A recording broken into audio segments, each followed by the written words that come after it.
पण नदी कुठे ओलांडत नाही असं काही नियम आहे का? नर्मदा नदीचा उगम जो आहे, शिवशंकर जे आहेत त्यांच्या घामापासून निर्मिती झालेली आहे नर्मदा मैयाची. त्याच्यामुळे ती स्वतः सुद्धा शिवस्वरूप समजली जाते आणि म्हणूनच नर्मदा परिक्रमा केली जाते. या सगळ्या यात्रेदरम्यान असे काही वेगळे अनुभव तुम्हाला काय आले? तर जगातलं आश्चर्य असेल हे की इतक्या महिला आहेत तिथं परिक्रमा करणाऱ्या, एकट्या करणाऱ्या सुद्धा आहेत, पण कोणालाही कसलाही धोका नाहीये. याला कारण तिथले जे लोक आहेत ते जे सगळे आहेत ते स्त्रीला किंवा मुलीला नर्मदा मैया समजतात. तर नर्मदेचं का महत्व आहे, म्हणजे असं त्याला परिक्रमा का घालावी, की नदीचं महत्व काय आपल्या फिलॉसॉफीमध्ये? नमस्कार मंडळी, स्मार्ट ट्रॅव्हलर पॉडकास्ट सिरीजमध्ये आपलं परत स्वागत आहे. भारतामध्ये पर्यटन जेव्हा सुरू झालं तेव्हा जास्त करून लोक धर्मयात्रा, तीर्थयात्रा असं करत करतच पर्यटन हळूहळू भारतात वाढत गेलं. आता धर्मयात्रा की तीर्थयात्रा म्हणली की आपल्या डोक्यात पटकन चारधाम यात्रा येतात, अष्टविनायक आहे, 12 ज्योतिर्लिंगांची यात्रा आहे. पण या सगळ्या धर्मयात्रांच्या मध्ये अग्रस्थानी एक यात्रा अशी आहे, ती म्हणजे नर्मदा परिक्रमा. तर नर्मदा परिक्रमा म्हणजे काय आहे, ती कशी करतात, कधी करतात, किंवा कुठल्या राज्यातून ती यात्रा जाते, ती यात्रा करताना कुठले नियम पाळावेत, या सगळ्यावर सविस्तर प्रकाश टाकायला माझे खूप खास पाहुणे आहेत. सौ कविता दंडवते मॅडम, धन्यवाद आल्याबद्दल. त्या स्वतः नर्मदा परिक्रमा यात्रा घेऊन जातात आणि खूप महत्त्वाचं वैशिष्ट्य असं आहे की त्यांनी पायी परिक्रमा पण पूर्ण केली आहे. मला वाटतं एकदा त्यांनी पूर्ण केली आहे पायी परिक्रमा, ज्याला खूप काही महिने पण लागतात आणि खूप खडतर अशी आता त्यांनी पूर्ण केली आहे. तर मला वाटतं नर्मदा परिक्रमेवर एक छान पॉडकास्ट करता त्यांच्याशी असं चांगलं कोणी आपल्याला मिळेल. तर कविताजी, अगदी बेसिक प्रश्न की ही नर्मदा परिक्रमा, अख्ख्या नदीला परिक्रमा असा अर्थ आहे, तर नर्मदेचं का महत्व आहे, म्हणजे असं त्याला परिक्रमा का घालावी, की नदीचं महत्व काय आपल्या फिलॉसॉफीमध्ये? बरोबर आहे. खरं तर नर्मदा परिक्रमा आपण म्हणतो, नर्मदेचीच परिक्रमा केली जाते. आपल्या सगळ्यांना माहिती आहे, आपण पूर्वीपासून स्नान करताना मंत्र म्हणतो, गंगेचे, यमुनेचे, गोदावरी, सरस्वती, सिंधू, कावेरी, नर्मदा, या सप्त नद्या ज्या आहेत पवित्र, त्यापैकी एक म्हणजे नर्मदा नदी आहे. आणि नर्मदा नदीचा उगम जो आहे किंवा तिची जी उत्पत्ती झालेली आहे ती शिवशंकर जे आहेत त्यांच्या घामापासून निर्मिती झालेली आहे नर्मदा मैयाची. त्याच्यामुळे ती स्वतः सुद्धा शिवस्वरूप समजली जाते आणि म्हणूनच नर्मदा परिक्रमा केली जाते. ह्याला कारण असं की शिवस्वरूप असल्यामुळे तिला नर्मदा खंड जो आहे तो अनेक साधू संतांनी सुद्धा स्वतःची तपोभूमी म्हणून निवडलेला आहे किंवा अनेक देवी देवतांनी सुद्धा तिथे तपश्चर्या केलेली आहे. असे अनेक तीर्थ तिथं आहेत. सांगायला हे वाटतं की 1,00,000 म्हणजे 1,00,000हून अधिक तीर्थ नर्मदा खंडामध्ये आहेत, नर्मदा नदीच्या काठावरती. त्यामुळे नर्मदा परिक्रमेला खूप अनन्यसाधारण महत्त्व आहे. म्हणजे आपण म्हणतो, असं म्हटलं जातं बऱ्याच आपल्या पुराण कथांमध्ये वगैरे, आपण म्हणतो काशीला गेल्यावरती मोक्ष मिळतो, इकडे चारधामला गेल्यावरती आपल्याला मोक्ष मिळतो किंवा पुण्य प्राप्त होतं. तर नर्मदा नदीचं महत्त्व बघायला गेलं आपण तर आपल्याला सगळ्यांना माहिती आहे की गंगा आपल्याला ज्ञान देते, यमुना आपल्याला प्रेम देते, तर नर्मदा आपल्याला वैराग्य देते. आणि आध्यात्मिक जर आपल्याला आपली प्रगती करायची असेल तर आपल्याला सगळ्यात आधी विरक्ती आली पाहिजे आपल्या सांसारिक जीवनामधून. तर हे जे वैराग्य आपल्याला नर्मदा मैया देते हे तिची परिक्रमा केल्यावरतीच आपल्याला ते मिळू शकतं. म्हणून नर्मदा नदीच्या परिक्रमेला खूप महत्त्व आहे, ज्याच्यामुळे असं म्हणतात की पितरांना सुद्धा आपल्या मोक्षप्राप्ती होते त्या परिक्रमेदरम्यान. म्हणून त्या परिक्रमेला खूप जास्त महत्त्व आहे. म्हणून तुम्ही म्हटलात आता की वैराग्य मिळवण्याकरता तुम्हाला ती यात्रा करणं गरजेचं आहे. तसं मला वाटतं लोकांचं असं म्हणणं आहे की अहंकार घालवण्याकरता पण ती यात्रा करावी, असं पण एक अर्थातच. असं आत्ता कसं आहे, आपलं जे आयुष्य आहे आत्ता जर आपण आपल्या आजूबाजूला किंवा स्वतःचं जरी निरीक्षण केलं, आपल्या लक्षात हे येतं की आपलं सगळं खूप प्लॅन्ड आहे. म्हणजे सकाळी किती वाजता उठायचं, सकाळी काय खायचं, काय मिळणार आहे, संध्याकाळचं जेवण घरी जाईपर्यंत रेडी असणार आहे, हे सगळं प्री प्लॅन्ड आपण सगळं आयुष्य जगतो. नर्मदा परिक्रमा एकमेव गोष्ट अशी आहे किंवा एकमेव परिक्रमा अशी आहे ज्याच्यामध्ये काहीच प्लॅनिंग नाही आहे. तुम्ही चालायला सुरुवात केल्यानंतर तुम्हाला हे सुद्धा माहिती नाही आहे की तुम्ही किती वाजता कुठे पोचणार आहात, नेमकं तिथं काय व्यवस्था असणार आहे, तुम्हाला राहण्याची व्यवस्था कशी असेल किंवा जेवणाची कशी असेल. तरीही तुम्ही ज्या विश्वासाने आपण तिथं जातो, ह्या विश्वासाला कारणे आपण पूर्ण स्वतःचा अहम सोडून तिथं गेलेलो असतो की मी कुणीतरी आहे म्हणण्यापेक्षा ती आहे किंवा नर्मदा मैयावरचा विश्वास असतो जो आपल्याला तिथं घेऊन जातो, तर तिथं अहम सुटला जातो किंवा तिथं अहम सोडावा असं म्हटलं जातं. कारण की तिथं आपल्या हातात किंवा मी करतोय ही भावना तिथे शिल्लकच राहत नाही असं होतं परिक्रमेमध्ये. कारण आपण लक्षात येतं आपल्या प्रत्येकाला, म्हणजे तिथली माणसं जरी आपण बघितली तरी आपल्या लक्षात येतं की काहीही नसताना ते जे करतात, तेव्हा आपल्या लक्षात येतं की आपण इथे आपल्या बंगल्यांमध्ये राहतो, सर्व सुखसोयींमध्ये राहतो, तरी पण आपण करायला जेव्हा दान धर्म करायला विचार करतो अनेक वेळा, तसं तिथं गेल्यानंतर आपल्या लक्षात येतं की इथं तशी परिस्थिती नाही आहे आणि तो अहंकार सोडावा लागतो म्हणण्यापेक्षा सुटत जातो. बरं. असं एक एक उदाहरणं किंवा अनुभव असे यायला लागतात की तो जो मीपणा असतो, जो असतोच प्रत्येकामध्ये, जो हळूहळू जसं जसं आपण परिक्रमा मार्गामध्ये पुढे पुढे जात राहतो तसा तो अहंभाव आपला पूर्ण सुटत जातो.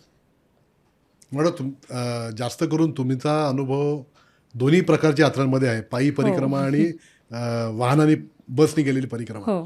तर आपण पायीकडे एक थोड्या वेळाने येऊ, पायी परिक्रमा, कारण ते खूप खडतर आहे आणि पण तुमचा अनुभव बोलूच त्याच्यावर आपण नक्कीच. हो, नक्की. पण आपण सुरुवातीला जे बसनी करता किंवा वाहनाने जी परिक्रमा साधारणपणे करता येते बरेच लोकांना, तर ती कुठून चालू करायची आणि त्याचं काय साधारण रूट असतो किंवा कसं काय आहे, सुखसोयी असतात वाटेत? हां, परिक्रमा म्हणजे प्रदक्षिणा. बरोबर. आपण एखाद्या मंदिरामध्ये जरी गेलो तरी आपण परिक्रमा करतो, म्हणजे प्रदक्षिणा घालतो म्हणजेच परिक्रमा करतो. आणि आपल्याला माहिती आहे प्रदक्षिणा घालताना आपण उजव्या बाजूनी जातो, म्हणजे ते मंदिर असो किंवा काही दैवत असो त्याला उजव्या बाजूला ठेवतो आणि ती प्रदक्षिणा पूर्ण करतो, म्हणजेच त्याच्या भोवतीची परिक्रमा पूर्ण करतो. मग नर्मदा परिक्रमासुद्धा अशीच आहे. नर्मदा मैया केंद्रस्थानी ठेवून तिच्या भोवती पूर्ण एक प्रदक्षिणा मारायची, म्हणजेच नर्मदा परिक्रमा करायची, असं त्याचं होतं. तर आता ही जी बसची परिक्रमा असते, बसची परिक्रमा साधारण 18 दिवसांची होते आपली पूर्ण. बस नर्मदा परिक्रमेचं असं आहे की ती कुठूनही सुरू करू शकतो आपण. नर्मदा मैयाच्या किनाऱ्यावरच्या कुठल्याही तीर्थावरून नर्मदा परिक्रमा सुरू करू शकतो, पण शेवट पुन्हा आपल्याला त्याच तीर्थावरती येऊन करावा लागतो, म्हणजे ती पूर्ण होते असं असतं. पण आपण स्टार्टिंग पॉईंट आणि एंडिंग पॉईंट हा एकच पाहिजे. हां, एकच असला पाहिजे, स्टार्टिंग आणि एंडिंग पॉईंट.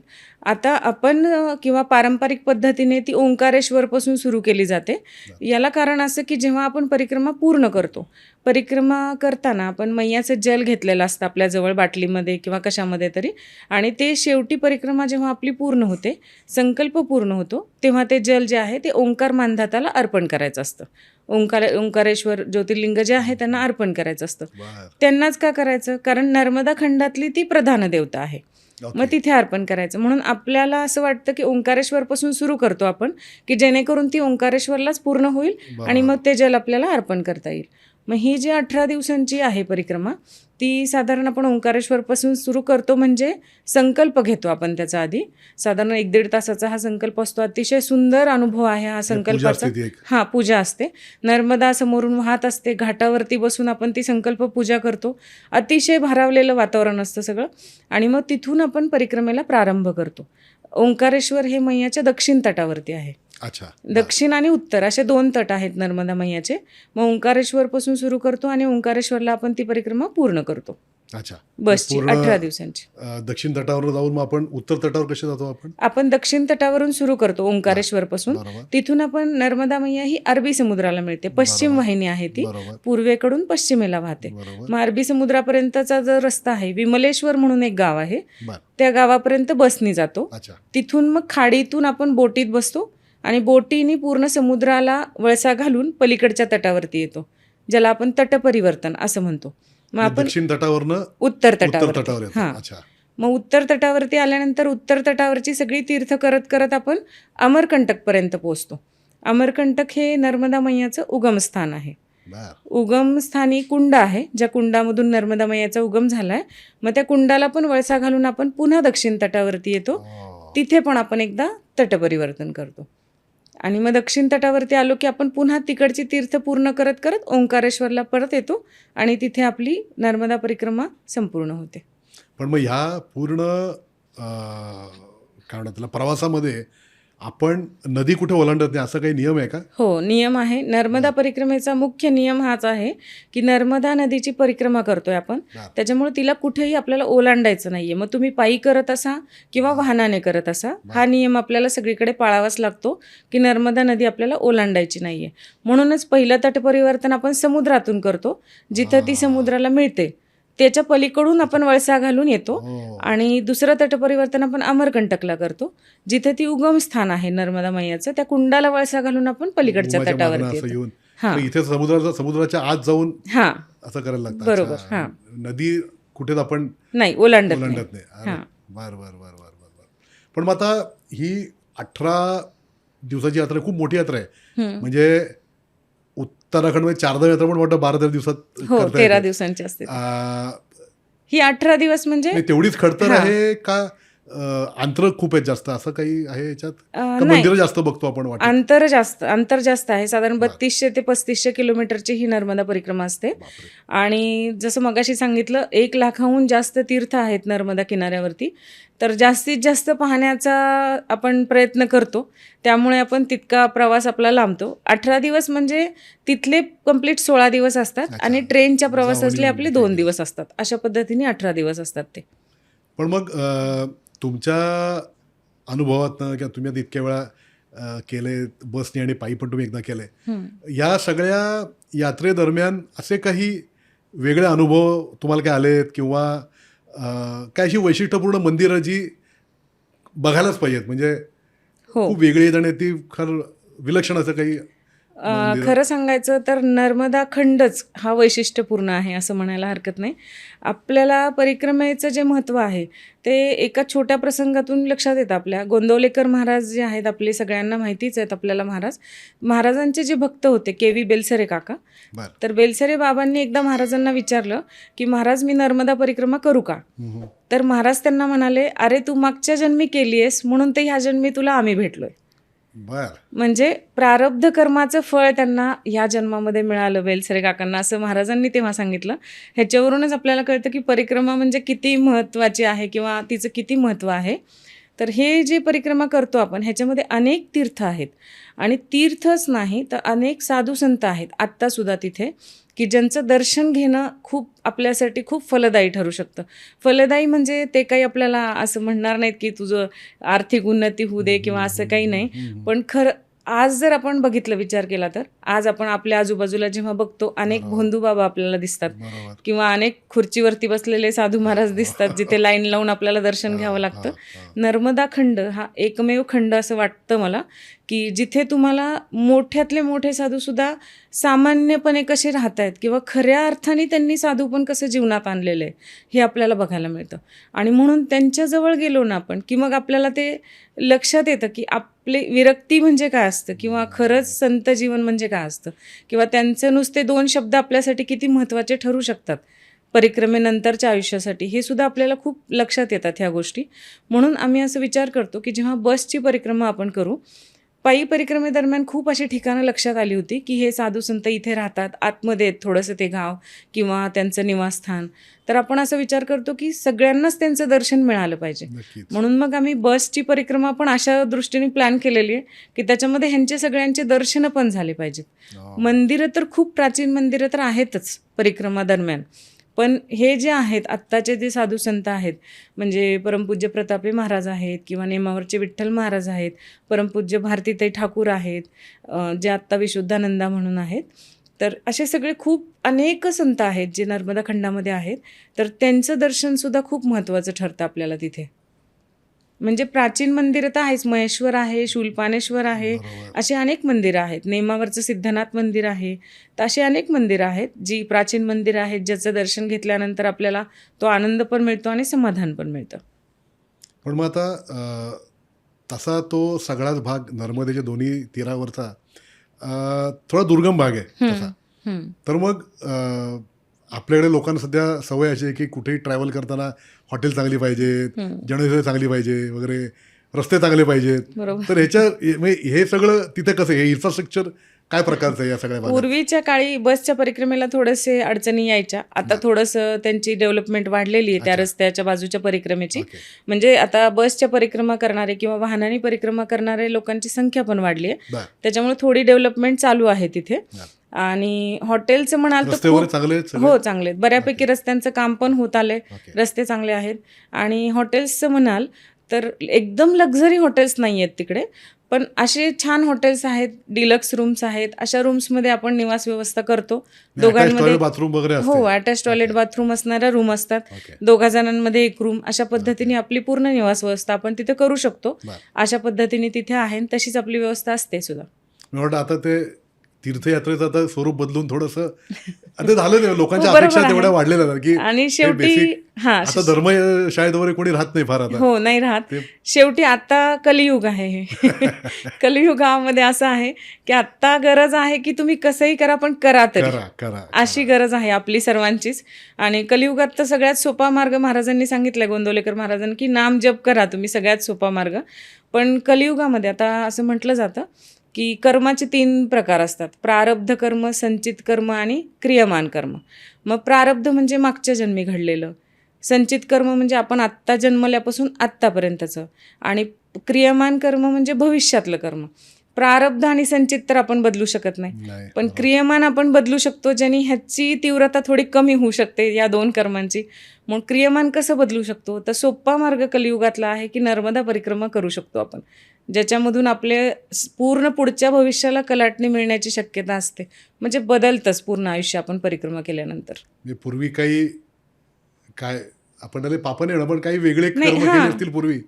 म्हणजे पाप त्याच्यावर- म्हणजे आपला म्हणजे असं फार मोठंच पाप केलं पाहिजे असं काही नाही. बरोबर. आपल्या पायाखाली किडा मुंगी जातं, अनेक वेळा आपण कोणाला दुखवतो, खूप गोष्टी आपल्याकडून घडतात.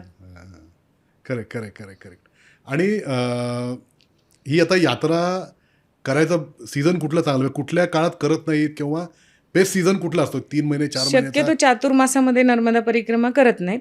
बरं. चातुर्मासामध्ये परिक्रमावासी ज्या स्थानी असतील त्या स्थानी थांबतात 4 महिने, बर आणि त्यांनी तिथे राहूनच नामजप किंवा ध्यानधारणा, साधना हे सगळं त्यांनी 4 महिने करावं असं म्हटलं हे कुठले जातं. महिने असतात चातुर्मास म्हणजे? चातुर्मास म्हणजे आषाढी एकादशी ते कार्तिकी एकादशी, साधारण आता जुलैपासून सुरू होतो, बरं. तो नोव्हेंबर ऑक्टोबरच्या एंडला तो संपूर्ण होतो. दिवाळी सण कार्तिकी 4 महिने. कार्तिकी पौर्णिमेला पौर्णिमेला परिक्रमा सुरू होतात. अच्छा. याचं भौगोलिक कारण असंही सांगू शकतो आपण की पावसाळ्याचे दिवस असतात, पूर्ण नदीला पूर आलेला असतो. जी पायवाट आहे, ज्या पायवाटांनी जायचं असतं परिक्रमावासींना, ती पायवाटेपर्यंत पाणी आलेलं असतं, थोडंसं सगळी पर्यावरण दूषित झालेलं असतं थोडंसं. ते एक भौगोलिक कारण पण होऊ शकतं. बरोबर. पण मग ह्या सगळ्या यात्रेदरम्यान जसं आता आपल्याकडे बऱ्याचशा तीर्थक्षेत्री म्हणजे आपण आता काशीत जातो किंवा बरेच ठिकाणी जातो, तर एक गंगेत स्नान हा एक ही एक कन्सेप्ट सगळीकडे खूप आहे त्या भागात. बरोबर आहे. तसं इथे पण आहे नर्मदेच्या आता परिक्रमेत. अति आपले जे पुराण आहेत त्यापैकी जर संदर्भ घेतला आपण, आपल्या स्कंद पुराणामध्ये रेवाखंड नावाचा एक पूर्ण खंडच आहे, ज्याच्यामध्ये पूर्ण नर्मदा महात्म्य सांगितलेलं आहे. बरं. नर्मदेच्या भोवतीचे सगळे तीर्थक्षेत्र किंवा नर्मदेचं महात्म्य काय हे सांगितलेलं आहे. तर त्यानुसार जर बघितलं तर त्यानुसार त्यांनी असं लिहिलेलं आहे की यमुनेमध्ये 7 वेळा स्नान केल्याने पुण्य मिळतं, सरस्वतीमध्ये 3 वेळा स्नान केल्याने पुण्य मिळतं, तर गंगेमध्ये एकदा स्नान केल्याने पुण्य मिळतं, तर नर्मदेच्या नुसत्या दर्शनानेच पुण्य मिळतं. बरं. म्हणजे इतकी महत्त्व आहे. पण याचा अर्थ असा नाही की स्नान नाहीच करायचं, हां. आपल्याला स्नान तर केलंच पाहिजे, त्याशिवाय ते पावित्र ते सगळं आपल्याला मिळणार नाही. पण इतकं महत्त्व आहे तिचं की दर्शनाने सुद्धा आपलं सगळं पापक्षालन होतं. क्या बात आहे. तुम्ही मगाशी म्हणलात की साधारण कार्तिक पौर्णिमेला सुरू होते हां. आणि साधारण कधी मार्च पर्यंत वगैरे जाता येतं? नाही, जाता येतं ते मे महिना सुद्धा जातात लोक, गरमी म्हणजे खूप असेल. चातुर्मास सुरू होईपर्यंत जातातच. पण तिकडे ऊन वाढायला लागल्यानंतर थोडंसं कठीण होतं, वातावरण सगळं बदलतं, ऊन खूप आहे त्या भागात, त्याच्यामुळे थोडं कठीण व्हायला लागतं. म्हणून बसच्या परिक्रमा तर आपण मार्चपर्यंतच करतो. मार्चपर्यंत. हां. बरोबर. पण मग ह्या सगळ्या भागात खासकर मराठी लोकांना वगैरे खायचे प्यायचे फार प्रॉब्लेम येत नाहीत किंवा जेवणाचे वांदे होत नाहीत जनरली का? तुम्ही त्याची सोय करता तुमच्या टूरमध्ये? हां, आपल्या टूरमध्ये तर आपलं स्वतःचं किचन सोबत असतं, बर कारण परिक्रमेचा नियम आहे की कांदा लसूण खायचं नसतं परिक्रमेमध्ये. बर तामस वृत्ती वाढते माणसाची कांदा लसूण खाल्ल्याने, आणि आपल्याला जर पूर्ण आध्यात्मिक ते 18 दिवस द्यायचेत आपल्याला, तर मग आपण ते सगळे नियम पाळून जितके जास्तीत जास्त पाळता येतील ते करावं असा प्रयत्न असतो. मग आपलं स्वतःचं किचन टीम पूर्ण सोबत असते आपल्या, बर. त्यामुळे अगदी ब्रेकफास्ट, लंच, डिनर सगळ्या गोष्टी तिथं वेळेवरती होऊन जातात.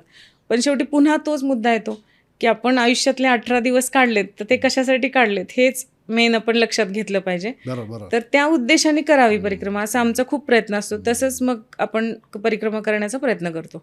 मला वाटतं लोकांना ज्यांना इच्छा आहे त्यांना ते ओरिएंटेशन देणं गरजेचं आहे हां की तुम्ही यात्रा का करताय बरोबर आणि कम्फर्टकडे बघण्यापेक्षा यात्रेचा उद्देश काय आहे बरोबर याच्याकडे लक्ष जास्त द्या म्हणजे करून यात्रा सफल होईल ती असं ते हो हो अं, आणि होतं कसं कधी कधी हल्ली टिकमार्क प्रोग्राम पण खूप आहेत म्हणजे ह्यानी झाली परिक्रमा मग मी पण करतो, ह्याची काशी झाली मी पण करतो, असं पण खूप आहे सगळ्यांच्या मधामध्ये. तर आम्ही शक्यतो असंच बघतो की धार्मिक अंगानेच झाली पाहिजे बरोबर. किंवा 18 दिवस काढलेत तुम्ही ह्यासाठी तर ते त्यासाठी दिले तर ती व्यक्तीसुद्धा 18व्या दिवशी बदललेली असती हे आम्हाला म्हणजे कळतं, लक्षात येतं. नक्कीच. किंवा ते लोकसुद्धा येऊन सांगतात 18व्या दिवशी की पहिल्या दिवशी मी कसा होतो ना 18व्या दिवशी माझ्या मनामध्ये किती बदल झालाय. बरं. आणि ह्याला कारण तिथले जे भेटी असतात साधू संतांच्या किंवा मंदिरांची जी दर्शन आहेत हे कारण असतं त्याला. कारण ते त्यांच्या बोलण्यातून सुद्धा खूप वेळा काही गोष्टी सांगत असतात ज्याचा परिणाम होतो आपल्यावरती. आणि आपण त्या लोकांना तिथल्या वातावरणात राहताना बघतो. हम्म, हम्म. आणि तुम्ही म्हटलं तर माझी बरोबर आहे की विरक्ती म्हणजे काय आहे हां तिथे गेल्यावर कळतं आपल्याला कारण आपल्याला ते लक्षात आहे की अरे माणूस असं राहू शकतो बरोबर. तर आपण का नाही राहू शकत असं थोडंसं ते असणार. हो नक्कीच नक्कीच नक्कीच.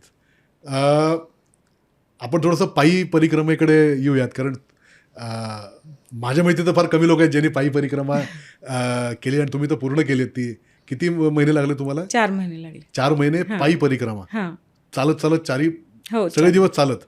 मध्ये आम्हाला बसावं लागलं. मेडिकल प्रॉब्लेम जेव्हा आले बरं. तेव्हा गाडीमध्ये बसावं लागलं. बरं. काही सोबतच्याला काही प्रॉब्लेम आला मग बसून आम्हाला दवाखान्यापर्यंत वगैरे जावं लागलं. बरोबर. असं थोडा पार्ट आम्हाला गाडीने करावा लागला. पण 4 महिने पायी केली आम्ही. म्हणजे जेव्हा मेडिकल रिझन होतं तेव्हा फक्त बसावं लागलं. पण तुम्ही काय सजेस्ट कर तुमची पहिली आवड काय असेल की पायी करण्यात जास्त चांगले अनुभव येतात का बसनी करण्यात जास्त चांगले? ॲक्च्युली होतं कसं सगळ्यांची इच्छा असते पायी करायची बरोबर. किंवा करावं असं प्रत्येकालाच वाटत असतं. पण बऱ्याच वेळा शारीरिक प्रॉब्लेम असतात किंवा अडचणी असतात किंवा जबाबदाऱ्या असतात कौटुंबिक ज्याच्यामुळं पायी करणं शक्य होत नाही बऱ्याच जणांना. मग त्यांनी थांबण्यापेक्षा वाट बघण्यापेक्षा बसनी करून घ्यावी असं आम्ही सजेस्ट करू. आणि नंतर तुम्हाला जेव्हा वाटेल की आता मी निघू शकतो 4 महिने मी काढू शकतो तेव्हा तुम्ही पायीला निघू शकता. म्हणजे दोन्ही ऑप्शन आपल्यासाठी मैयाने ओपन ठेवलेले आहेत. पण आपण ते ठरवून घ्यायचं. फक्त पायी करायची म्हणून ते दूरवर टाकण्यापेक्षा वाहनाने का होईना ती करून घ्यावी असं आम्हाला म्हणजे वाटतं. ज्यांना चालायचा त्रास आहे हां.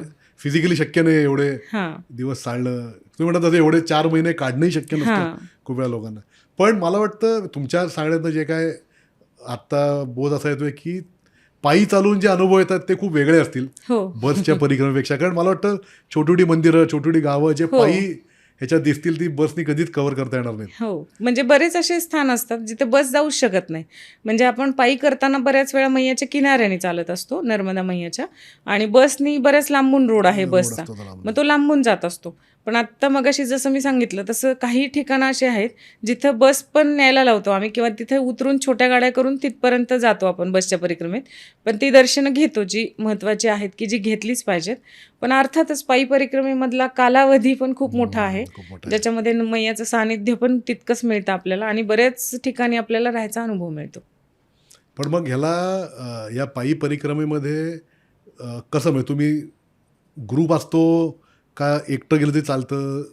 सिक्युरिटीचं किंवा भीती वगैरे वाटत नाही असं? खूप छान विचारलं तुम्ही सिक्युरिटीचं पण हो, कारण खूप छान प्रश्न आहे. प्रत्येकाला प्रश्न पडणार ना की हो. एकटं कसं चालणार असं? आता आम्ही जेव्हा निघालो होतो तेव्हा आम्ही 9-10 जणी होतो. अच्छा. भालोदमधून आम्ही उचलली होती परिक्रमा. म्हणजे परमपूज्य तुम्ही प्रतापे सगळ्या महाराज महिला होतात? महिला होतो. 9-10 जणी होतो. बर पुढे जाऊन आम्ही 4 जणी राहिलो. पुढे मागे झाल्या. बर नंतर आम्ही 2घीच जणी राहिलो आणि नंतर मी एकटीच राहिले शेवटचे 10-12 दिवस. बर पण जरी पुढे मागे झालो तरी सगळ्यांची पूर्ण झाली परिक्रमा. पण जसं आत्ता तुम्ही सांगितलं की कसं चांगलं आहे की एकटं चांगलं 2 चांगलं ग्रुप चांगलं. तर म्हणतात परिक्रमेमध्ये एक म्हणतात असं की एक निरंजन म्हणजे एकटा असेल तर जप वगैरे करत आपली साधना होत जाते. 2 सुखी 2 असतील तरी पण आपण छान एकमेकांशी जुळून घेतो. 3 में खटपट 4 दुखी म्हणजे एक निरंजन 2 सुखी 3 में खटपट 4 दुखी असं म्हणजे म्हटलं एकटंच करा असं जातं. त्यांना म्हणायचं. हां 1 किंवा 2 असं म्हटलं जातं. कारण 3 आले तरी ते सुरू होती खटपट आणि 4 आल्यावरती तर 4 प्रकारचे विचार असतात. त्याच्यामुळं ते मग साधना वगैरे कमी होईल म्हणून मग हे सोपं पडतं. आणि सिक्युरिटीचा जो प्रश्न आहे अतिशय छान. म्हणजे मला आत्ता पण मी इथं असते घरी तेव्हासुद्धा मी हा विचार करते. म्हणजे आपल्या गावामध्ये सुद्धा आपण रात्री 10-10:30 नंतर एकटं नाही फिरू शकत. मी एक स्त्री म्हणून एकटे नाही फिरू शकत. थोडा सिक्युरिटीचा प्रॉब्लेम येतो. किंवा आजकाल जे आपण ऐकतोय प्रसंग त्यांनी सुद्धा लक्षात येतं की किती सिक्युरिटी धोक्यात आहे. पण तिथं गेल्यानंतर मला वाटतं जगातलं आश्चर्य असेल हे, की इतक्या महिला आहेत तिथं परिक्रमा करणाऱ्या, एकट्या करणाऱ्या सुद्धा आहेत, पण कोणालाही कसलाही धोका नाही आहे. याला कारण तिथले जे लोक आहेत ते जे सगळे आहेत ते स्त्रीला किंवा मुलीला नर्मदा मैया समजतात. आणि परिक्रमावासी म्हणजे तर त्यांच्यासाठी नर्मदा मैयाच आहे. नर्मदा मैया कुमारिका असल्यामुळे कन्यापूजनाला महत्त्व आहे. कन्यापूजनामध्ये स्त्रीपूजन आलंच थोडक्यात. लहानपणापासूनच तो भाव आहे त्यांच्यामध्ये. त्याच्यामुळं सिक्युरिटी हा प्रश्न कुठेच येत नाही तिथे. म्हणजे आम्हाला एकदाही असा अनुभव कधीच नाही आला परिक्रमेदरम्यान की असं भीती वाटते का, महिला म्हणून भीती वाटते का, तर अजिबात असं काही वाटलं नाही कुठेच. क्या बात आहे. पण मग या सगळ्या 4 महिन्याच्या प्रवासात जेवणाचं वगैरे कसं, म्हणजे ते कसं प्लॅन होतं किंवा आता पायी परिक्रमेमध्ये आणि तुम्हाला बरोबर काय घेऊन जायला पाहिजे, म्हणजे आता कारण 4 महिने मोठा कालावधी आणि परत चालत जायचं म्हणजे हो. आता सुरुवातीच्या वेळेस जेव्हा आपण निघतो तेव्हा आपल्याला खूप शंका असतात मनामध्ये की हे पण लागेल सामान भरताना, की मला हे पण लागेल, मला ते पण लागेल, असं करून करून सगळं सामान बॅगमध्ये जायला लागतं. पहिला टप्पा पार केला कीच त्यातलं निम्मं सामान बाहेरच्या बाहेर पडतं, की लक्षात येतं की हे नाही लागणार कारण त्याचं ओझं जास्त होते. मग आम्ही साधारण पहिल्या टप्प्यालाच आमच्या वेळेसचा असा प्रसंग होता की 7 किलोमीटरचाच पहिला टप्पा होता. पण त्याच्यामध्येच आम्ही त्या ओझ्याने आम्ही थकून गेलो की गेल्यानंतर आम्ही निम्मं सामान कमी करून टाकलं. कारण आपल्याकडे प्रॉब्लेम आहे की कपडे जेवढे न्यायला लागतात. हां, 4 नाही महिने मग म्हणल्यावर. तिथं असं आहे, एक अंगावरती ड्रेस जो काय असेल तुमचा, पांढरे वस्त्र घालावे लागतात परिक्रमेमध्ये परिक्रमावासींनी. 4ही महिने. हो, ते एकच कपडे म्हणजे बदलायचं हेच नाही. एक ड्रेस अंगावरती आणि एक ड्रेस बॅगमध्ये. एवढाच सेट, म्हणजे एक अंगावरती एक बॅगमध्ये. हा स्नान झालं की हा धुवून टाकायचा आणि त्यातला घालायचा.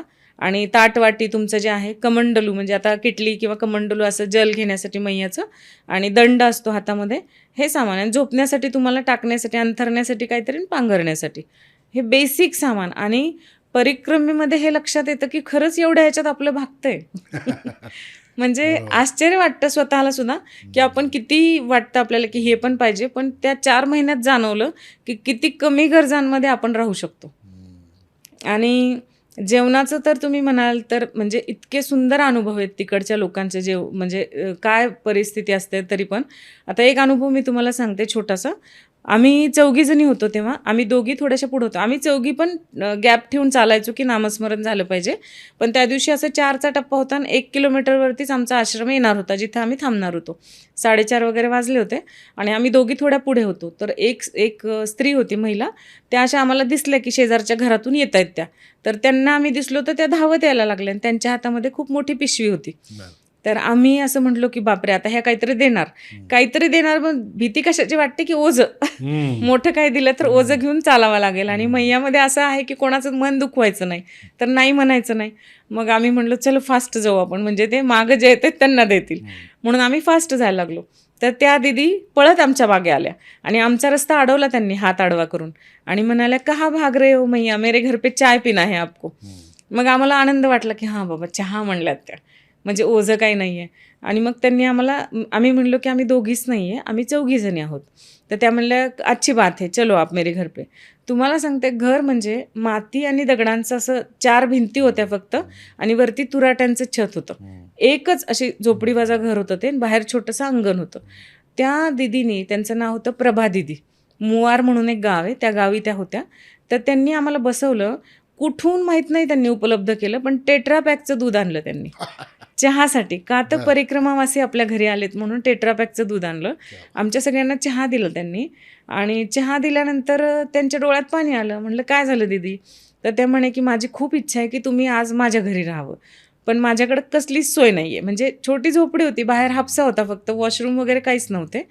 पण मग आम्ही एकमेकींकडे बघितलं आणि आम्ही म्हणलो की ठीक आहे आम्ही राहतो. पुढं 1 किलोमीटरवरती राहायचंच होतं, इथं राहू म्हणलं. मग ते म्हणले जमेल का तुम्हाला? हो म्हणलं जमेल आम्हाला. मग आम्ही राहिलो तिथे. तर त्यांनी संध्याकाळी सुद्धा टेट्रापॅकचं दूध आणून खीर बनवली आमच्यासाठी, भाजी भाकरी बनवली. हे सगळं स्वयंपाक चालू असताना त्यांची जाऊ आली, त्या प्रभा दीदींची जाऊ आली. ती म्हणली तेरे पास 4 है, मुझको 2 दे दे. म्हणजे आम्ही चौघी होतो ना परिक्रमावासी, तर ती म्हणली नाही तुम कल रास्ते पे खडी हो जाना, ये चारो मेरी है. अरे म्हणजे हा जो भाव होता ना त्यांच्याकडे, म्हणजे त्यांना ते पुण्य हवं होतं मला वाटतं हा, की म्हणजे त्यांना असं वाटतं की परिक्रमावासी म्हणजे मैया आहे ना, आम्हाला ह्यांची सेवा करायची आहे फक्त. म्हणजे त्यांच्याकडं किती आहे किती नाही हा हिशोबच नाही आहे कसला, त्यांना फक्त द्यायचं आहे. आणि हा जो भाव आहे ना, हा आपल्याला इकडे बघायला मिळत नाही. हा दुर्मिळ आहे खूप, असं खूप कुठेच दुर्मिळ. मिळणार म्हणजे नाही. आपण असं बघितलं तर वारीमध्ये दिलं तरी फोटो काढतो आपण, म्हणजे आपल्या वारीमध्ये. तिथं काहीच नाही, त्यांना बघणारं सुद्धा कोणी नाही आहे, ते कुठल्या प्रकारची सेवा देत आहेत हे बघणारं सुद्धा कोणी नाही आहे, पण तरी तो भाव आहे. म्हणजे त्याच्यामुळं खाण्यापिण्याचे हाल कुठंच नाही झाले. म्हणजे इतकी याचक म्हणून सुद्धा जायची वेळ येत नाही कधी असं मागायला, बरोबर. तोपर्यंत लोक पुढे येऊन देतात. म्हणजे अतिशय सुंदर अनुभव, आणि हा अनुभव बदलून टाकतो आपल्याला. नक्कीच नक्कीच, म्हणजे 100%. बदलण्यासाठी फक्त काहीतरी चमत्कारच गरजेचा आहे असं नाही आहे. तर हे जे अनुभव आहेत ना आयुष्यातले साधे, ते सुद्धा आपल्यासाठी खूप प्रेरक ठरू शकतात. पण मग ह्या सगळ्या याच्यात मी मगाशी म्हटल्याप्रमाणे जेवणाची सोय कशी करता? म्हणजे आपण गावात जाऊन कोणी जेवण आपण- दिलं का आपल्याला जेवण बनवायला लागतं? नाही, आता ठिकठिकाणी आश्रम झालेले आहेत आहेत, पायी बरं. परिक्रमेमध्ये. बरं. मग त्या आश्रमामध्ये काही आश्रमामध्ये सदावर्त मिळतं, बरं. म्हणजे भिक्षा मिळते, म्हणजे शिधा मिळतो. ओके. तो आपण शिजवून मग तो खायचा. बरं. किंवा काही आश्रमांमध्ये आता तयार जेवणच मिळतं. जास्त आश्रम असेच आहेत जिथे तयार मिळतं. मदत वगैरे आपल्याला थोडीफार आपण करतो जाऊन, असं होतं. अच्छा अच्छा. हां. पण मग हा रूट सगळा आधी ठरवलेला असतो की आज पॉईंट ए टू पॉईंट बी, उद्या पॉईंट बी टू नाही, पॉईंट सी? अजिबात नाही. जसं मगाशी सांगितलं की सगळं अनप्लॅन्ड आहे. अनप्लॅन्ड असतं सगळं. आपण सकाळी उठून चालायला सुरुवात करतो, स्नान वगैरे पूजा वगैरे झाल्यानंतर, आणि मग आपल्याला जिथे लागेल रस्ता, दुपारच्या वेळेस थांबायचं असेल तर कुठल्या आश्रमात थांबू शकतो. रस्त्याने सगळे आश्रम आहेत तिथे अच्छा. आणि थांबू शकतो. रात्री जिथे फक्त पण ही असं काय असतं, पायवाट आहे का रस्ता आहे रेग्युलर? नाही, पायवाट आहेत. पायवाट आहे, जंगलातलं पायवाट आहे सगळ्या? सगळ्या जंगलातनं नाही, काही गावातून सुद्धा आहेत, काही डांबरी रस्त्यावरून सुद्धा जावं लागतं कधी कधी. कारण आता नर्मदेवरती 6 मोठे डॅम झालेत आणि उपनद्यांवरती सुद्धा 250पेक्षा जास्त प्रकल्प झालेले आहेत. बापरे. त्याच्यामुळं त्याचं पाणलोट क्षेत्र वाढल्यामुळं ते जी पायवाट आहे किनाऱ्यावरची, ती बऱ्याच वेळा पाण्याखाली गेलेली आहे. त्याच्यामुळं गावातला रस्ता किंवा डांबरी रस्त्यावरून आपल्याला जावं लागतं. आणि मग जेवणाचं काही नाही, आश्रमांमध्ये आता खूप सोयी मिळतात सगळीकडे, त्याच्यामुळे तसं फारसा हाल होत नाहीत सध्या.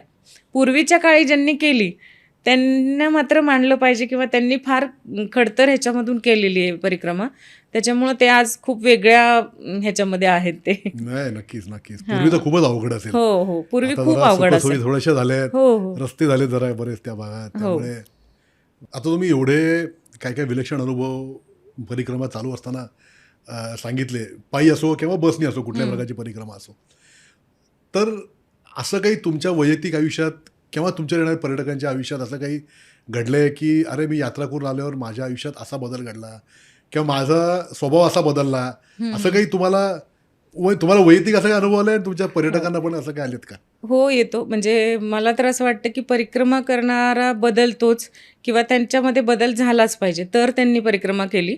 इतकं नर्मदा तर खऱ्या श्रद्धेने केली असं हां, म्हणायला तर पाहिजे. खऱ्या श्रद्धेने केली, नाहीतर त्यांचं पर्यटनच झालंय. इतकं रेवाखंडाचं महात्मा आहे. म्हणजे कसं परिवर्तन होतं हे जर बघितलं आपण, तर खूप सामान्य जे लक्झरियस आयुष्य जगतात ना, ते सुद्धा बसच्या परिक्रमेनंतर 18व्या दिवशी बदललेले बघितलेत आम्ही. की ज्यांना आधी कंप्लेंट्स असतात की काय इथं काहीच नाही, रस्ता खराब आहे का, हा किती वेळ लागतोय जायला, पण ते शेवटच्या दिवशीपर्यंत ते पूर्ण बदललेले असतात.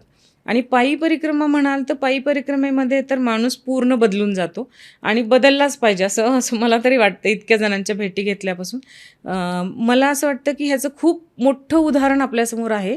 परमपूज्य भारतीताई ठाकूर आहेत, ज्यांनी पायी परिक्रमा केली होती.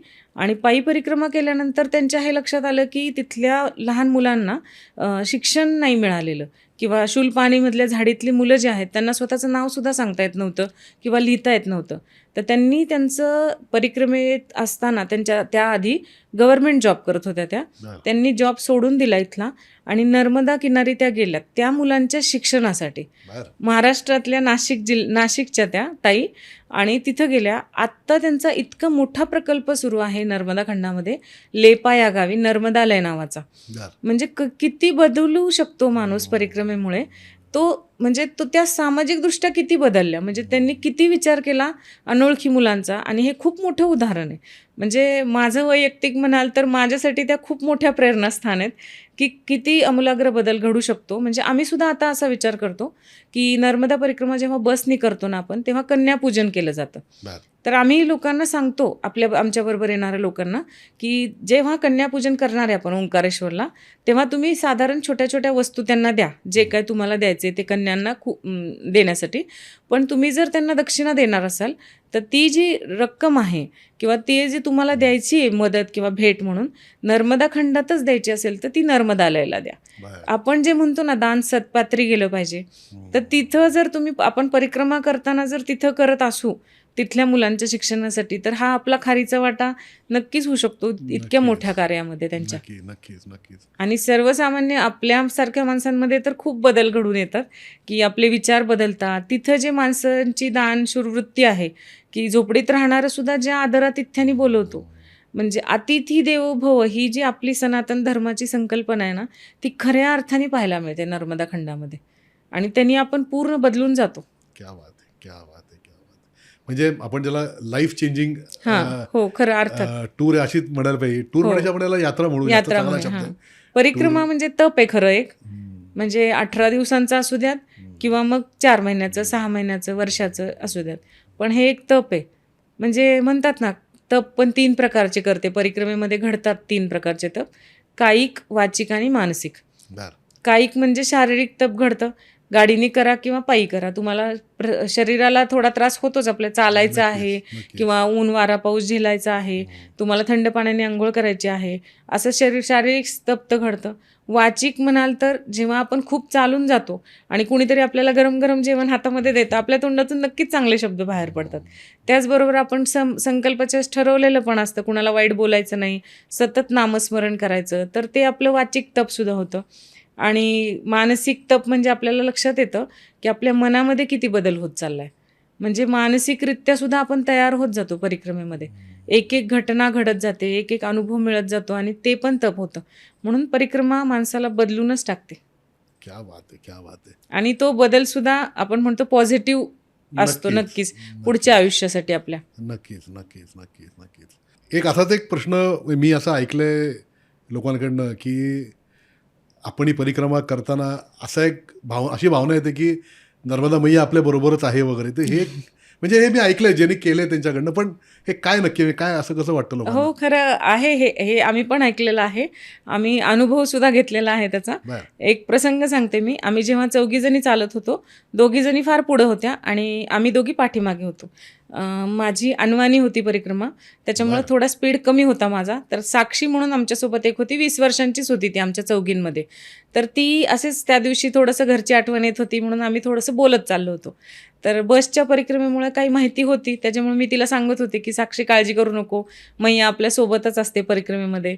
तर 20 वर्षांची तरुण होती, तिला पटकन प्रश्न पडला कशावरून ती सोबत असते, असं तिने मला विचारलं. आणि तिने विचारलं आणि पुढे ज्या 2घी चालल्या होत्या त्यांना अचानक पुढे, त्या खूप लांब होत्या, आमच्या दृष्टिक्षेपाच्या पुढे गेलेल्या होत्या त्यांना एका व्यक्तीने थांबवलं. घाट पिपरिया नावाचं गाव होतं ते. भोजराज सिंग ठाकूर नावाची व्यक्ती होती ती. तर त्यांनी थांबवलं रस्त्यावरती. म्हणे मैयाजी मेरे घर पे चाय पीने के लिए चलिए. मग ह्या म्हणल्या नको, कारण नुकतंच आम्ही निघालो होतो, 6:30 वाजले होते. असं वाटतं की सकाळच्या वेळी जितकं अंतर जास्त चालू तितकं आपल्याला सोपं पडतं. मग त्यांना म्हणलं त्या 2घी म्हणल्या नको म्हणून. तर ते म्हणे नाही आपको आना ही पडेगा. तर त्या 2घी म्हणल्या अभी देर हो जाएगी, हम पाणी पी लेते हैं और आगे बढ़ते हैं. ते म्हणे नाही आप 4 मूर्ती हो ना. आता बघा ते आम्ही 2घी दिसतही नव्हतो. तर ते म्हणे आप 4 मूर्ती हो ना. तर ते म्हणे हां, चारो मैया हो ना. ते म्हणे हां, तब तो मेरे घर पे आना ही पडेगा, असे म्हणले ते. 55-56 वर्षाचं व्यक्ती होते ते. आणि मग तोपर्यंत मग हे सगळं संभाषण होईपर्यंत आम्ही तिथपर्यंत पोचलो. आता ते तसे म्हणत होते. आता म्हणलं इतका वेळ म्हणतायत तर नको नको म्हणायला. तर आम्ही असं ठरवलं की जाऊया चहा प्यायला.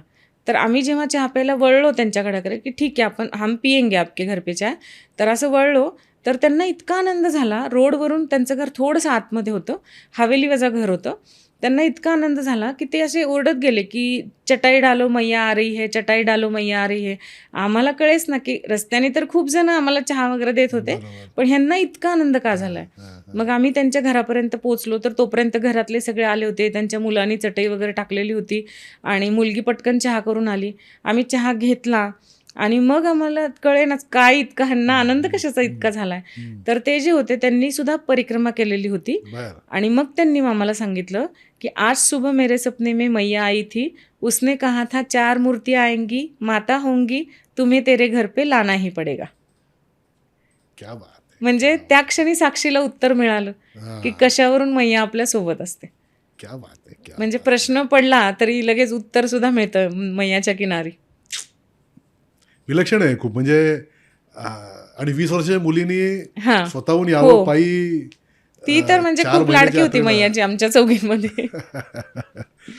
हे अनुभव तर खूप विलक्षण आहेत आणि मला वाटतं जे कोण आता पॉडकास्ट बघताय प्रत्येकाला वाटणं स्वाभाविक आहे रे की यात्रा की परिक्रमा आपण पण करावी. पण ज्यांना इच्छा असेल ही परिक्रमा आता यावर्षी किंवा मे बी पुढच्या वर्षी करायची, तर तुम्ही त्यांना काय सजेस्ट कराल, म्हणजे कुठल्या प्रकारची तयारी त्यांनी करावी किंवा काय म्हणजे तुमचं सजेशन काय असेल की खरं तर परिक्रमा करायचं प्रत्येकाच्या मनात असतं. माझ्याकडून मैयाने करून घेतली, अगदी अनपेक्षितपणे करून घेतली.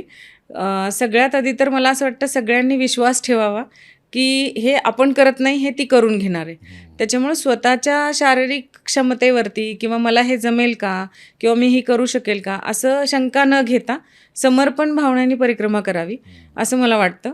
की म्हणजे बसच्या परिक्रमेत सुद्धा खूप जण आम्हाला विचारतात 18 दिवस खूप होतात. असं खूप जणांना वाटतं की आम्हाला एवढं झेपेल का, पण तसं काही नसतं. पायी करा किंवा बसनी करा, कशीही करा, फक्त मैयावरती विश्वास ठेवून घराच्या बाहेर पडायचं बस. मैया सगळं करून घेते, कारण आपल्याला ते संकल्प ताकद देतो. आपल्या हिंदू धर्मात माहिती आहे आपल्याला, आपण संकल्प घेतो कुठल्या पण गोष्टीचा आणि संकल्पात खूप ताकद असते, हे आपल्या सगळ्यांच्या लक्षात येतं.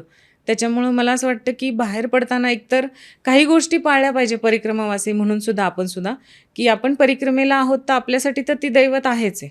त्याच्यामुळे तिच्यात प्रदूषण होणार नाही किंवा परिक्रमावासींनी त्याच्यामध्ये स्नान करताना साबण वगैरे न वापरणं, हे काही नियम पाळले पाहिजे किंवा मैया दूषित नाही होणार, हे काही नियम पाळले पाहिजे. त्याबरोबर तिला ओलांडायचं नाही वगैरे, हे तर नियम आहेतच. पण आपण वैयक्तिक आपल्यामुळे तिथं जाऊन आपल्यामुळे कुणाला त्रास होणार नाही बरोबर. किंवा तिथं जाताना डिमांडिंग असणं कामाचं नाही की मला हेच हवं, मला तेच हवं. एकदम समर्पण भावनेने केली तर परिक्रमा खूप छान होते आणि सगळ्यांची छान करून घेते मैया. क्या बात आहे, क्या बात आहे, क्या बात आहे. तर मंडळी, तुम्हाला कसा वाटलाचा एपिसोड? खूप वेगळा विषय आहे आणि मला खात्री आहे की तुम्हाला ही परिक्रमा नक्कीच यावर्षी किंवा पुढच्या वर्षी करायची असणार आहे. कसा वाटतो एपिसोड नक्की सांगा आम्हाला कॉमेंट्समध्ये. तुम्हाला यांचे नंबर असेल तर आम्हाला विचारा, आम्ही तुम्हाला पाठवून देऊ नंबर यांचे. यांच्या संपर्कात राहा. तुम्हाला जरी पायी परिक्रमा करायची असेल, जरी बसनी करायची असेल, तर कवितासारखं तुम्हाला कोणी चांगले गाईड तुम्हाला मला वाटत नाही मिळतील. त्यांनी स्वतः पायी केलेली आहे, बसनी अनेक वेळा केलेली आहे. तर नक्की विचार करा यावर्षी किंवा पुढच्या वर्षी परिक्रमा करायचा. सर्वात महत्त्वाचं, आमचा चॅनल लाईक आणि सबस्क्राईब करायला विसरू नका. धन्यवाद. नर्मदे हर.